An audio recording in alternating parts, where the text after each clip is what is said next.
You see a dull, glassy stone in the riverbed. Most folks walk right past. But what if I told you that rock could be worth more than your car, and that fakes are everywhere, fooling even seasoned collectors? Stay sharp. By the end of this hunt, you'll know how to spot the real treasures and never throw away a fortune again. Professional gem hunters know something you don't. The world's rivers, mines, and even estate sales are littered with stones that look worthless until you know what to look for. Some of these topaz varieties are rare, and the difference between a doorstop and a museum piece is just a sliver of knowledge. By the end of this video, you'll never look at a creek bed, a pawn shop, or a jewelry counter the same way again. Let's start with the first stone most people ignore: the colorless, the plain, the so-called white topaz. You will find it in the tailings of old mines, in the gravel bars of Brazil, Sri Lanka, or even Texas. It looks like a chunk of broken glass, battered by time, with none of the fire of a diamond or the color of a sapphire. But inside, that's pure aluminum fluorohydroxyl silicate, topaz in its most honest form. The science is simple. These crystals form in the last gasp of a granite's life, when fluorine-rich vapors seep through cracks and cool into orthorhombic prisms. The result is a stone with a Mohs hardness of 8, harder than quartz, almost as tough as corundum. Here's your protocol. Pick it up, feel the weight. Topaz is heavy, with a specific gravity around 3.5, much denser than quartz. Try a scratch test. It will cut glass, but glass will not touch it. Value is not much, $5 to $15 a carat, but in the right hands, a flawless white topaz can be the blank canvas for a rainbow of treatments. This is what nature hides from the impatient. But do not get comfortable. The next stone is a trickster, a golden gem that has fooled kings, jewelers, and birthstone buyers for centuries. You see a warm, honey yellow crystal, maybe set in a vintage ring, maybe loose in a miner's pan. It looks like topaz, right? That is what the label says. But here is the secret. Most golden topaz sold before the 1980s was actually citrine, yellow quartz, softer, lighter, and far more common. For generations, jewelers passed off citrine as topaz because the science to tell them apart did not exist.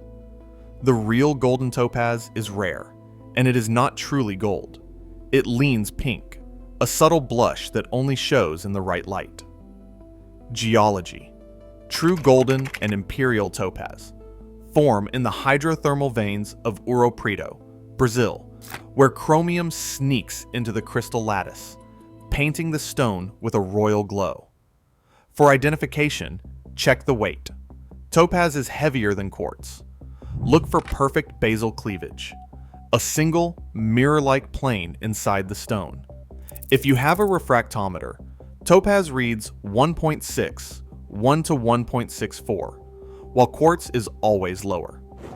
Value. If it is real imperial topaz, you are looking at $100 to $1,200 a carat. If it is citrine, maybe $10.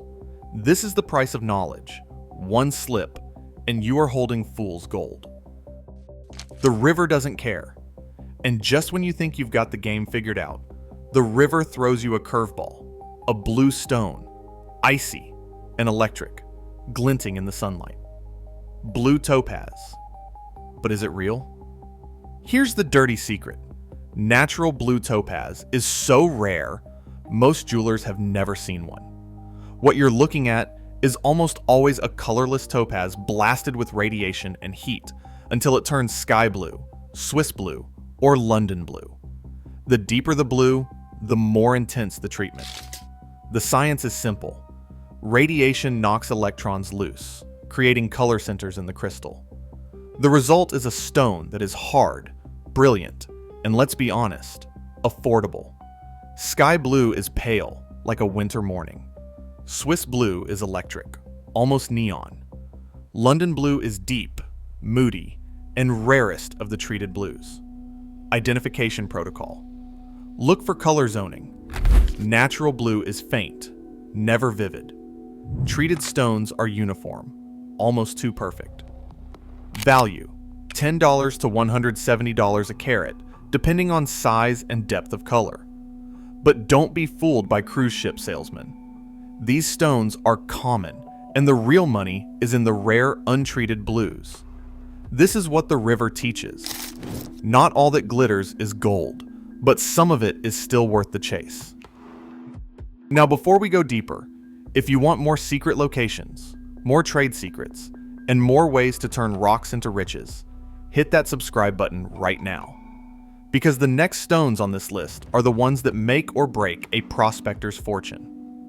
Let's talk about the chameleons, the mystic topaz, the rainbow stones, the ones that look like they belong in a wizard's pocket. You find a stone that flashes purple, green, blue, and gold all at once. It is mesmerizing, hypnotic, and here is the catch: completely unnatural.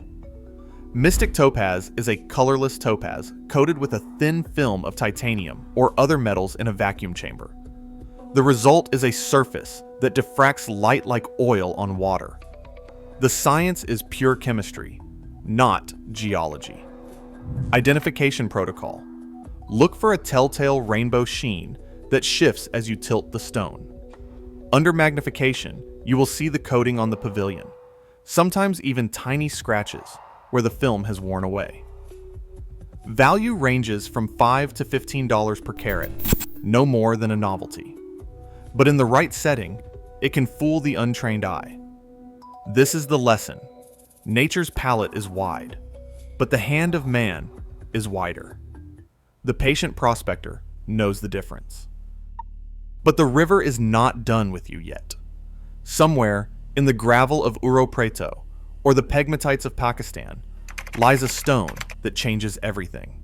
It is small, unassuming, maybe a little pink, maybe a little red. Most people would toss it aside, thinking it is just another quartz.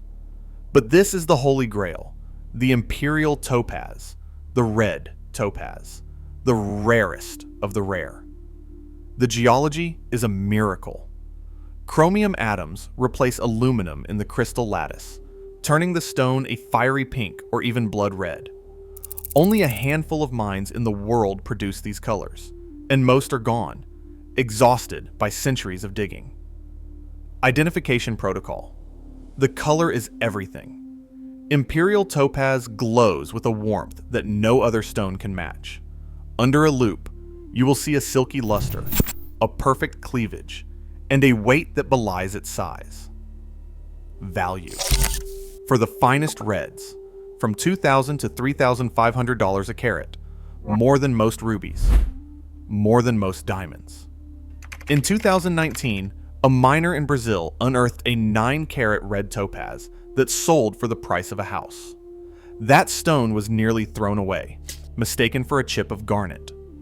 This is what separates the prospector from the tourist: the willingness to look twice, to question every assumption, to see the fortune hiding in plain sight.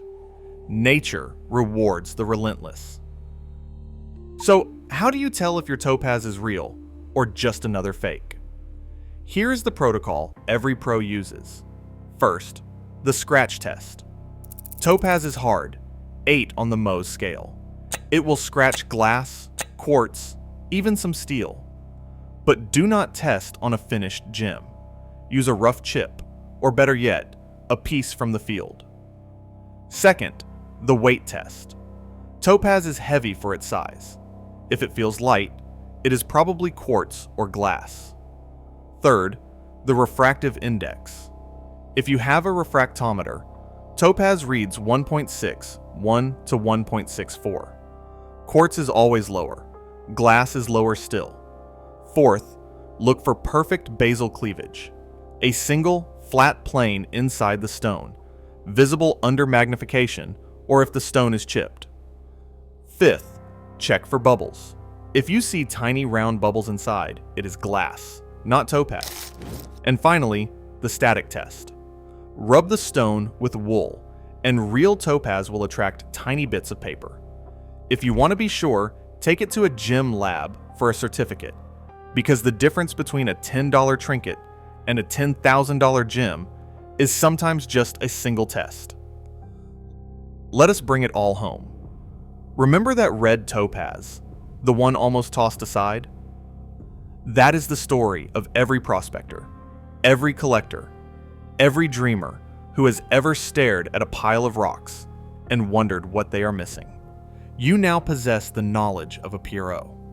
The world is full of hidden fortunes, and the only thing standing between you and your next big find is the willingness to look closer, to test, to question, to learn.